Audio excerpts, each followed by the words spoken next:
৬ June সকাল ইয়াবা পাচারের গোপন সংবাদ আসে মাদকদ্রব্য নিয়ন্ত্রণ অধিদপ্তরের কাছে। খবর পেয়েই সংস্থাটির একটি দল লালমনিরহাট সদর উপজেলার দুরাকাঠি এলাকায় তল্লাশি চৌকি বসায়। এ সময় দুর্গাপুর থেকে লালমনিরহাটগামী একটি ব্যাটারি চালিত অটোরিকশার যাত্রী মোহাম্মদ ইউনুস আলীকে আটক করে তল্লাশি চালানো হয়। তল্লাশিকালে তার পরিহিত পোশাকের ভেতর বিশেষ কায়দায় লুকিয়ে রাখা ৯৮০ পিস ইয়াবা উদ্ধার করে আইনশৃঙ্খলা বাহিনী।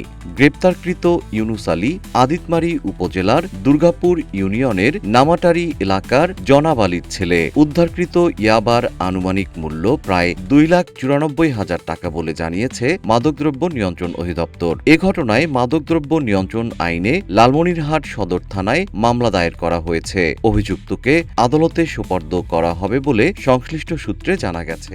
মাদকদ্রব্য নিয়ন্ত্রণ অধিদপ্তর জেলা কার্যালয় লালমনিরহাট অদ্য ৬/৬/২০২৬ তারিখ গোপন সংবাদ প্রাপ্ত হয়ে বিভাগীয় স্টাফদের সমন্বয়ে একটি রেডিং দল গঠন করে লালমনিরহাট জেলার সদর থানাধীন দুরাকুটি গ্রামস্থ জনেক আব্দুল মালেকের বসতবাড়ির সামনে চেকপোস্ট বসিয়ে অটো তল্লাশি করার সময় গোপন সংবাদ পাই যে দুর্গাপুর হতে লালমনিরহাটগামী এক ব্যক্তি অবৈধ মাদকদ্রব্য সহ অটো গাড়িতে করে আসবে। উক্ত সংবাদের ভিত্তিতে অটো গাড়িটা আমাদের চেকপোস্টে এসে পৌঁছালে ড্রাইভারের সামনে ডান পাশে বসা মোহাম্মদ ইউনুস আলীকে অটো গাড়ি হতে নামিয়ে উপস্থিত সাক্ষীদের সামনে তার দেহ তল্লাশি করে তার পরিহিত জিন্স প্যান্টের নিচে আন্ডারওয়্যারের মধ্যে অবৈধ মাদকদ্রব্য মিথাইল অ্যাম্ফেটামিনযুক্ত ইয়াবা ট্যাবলেট ৯৮০ পিস উদ্ধার ও জব্দ করি।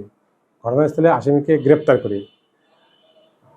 আসামির নাম ঠিকানা জিজ্ঞাসাবাদ চলছে এবং পরবর্তীতে আসামির বিরুদ্ধে লালমনিরহাট সদর থানায় নিয়মিত মামলা দায়েরের প্রক্রিয়া চলছে।